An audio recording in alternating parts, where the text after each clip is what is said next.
Sadly, these deaths figures include 82 NHS colleagues and 16 colleagues who work in social care.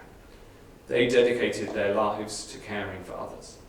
And I feel a deep personal sense of duty that we must care for their loved ones. Today I'm able to announce that the government is setting up a life assurance scheme for NHS and social care frontline colleagues. Families of staff who die from coronavirus in the course of their essential frontline work will receive a £60,000 payment. Of course, nothing replaces the loss of a loved one, but we want to do everything that we can to support families who are dealing with this grief.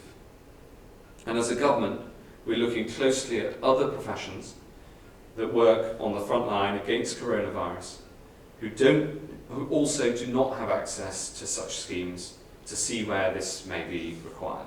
And as the number of hospitalisations from coronavirus begins to fall, I can announce that starting tomorrow, we'll begin the restoration of other NHS services, starting with the most urgent, like cancer care and mental health support. The exact pace of the restoration will be determined by local circumstances on the ground, according to local need and according to the amount of coronavirus cases that that hospital is having to deal with. We're coming through this peak. We'll honour those who've dedicated their lives to caring for others. But it will count for nothing if we let things slip now and risk a second peak. I know that lockdown is hard for so many people, but let us all have the resolve to see this through.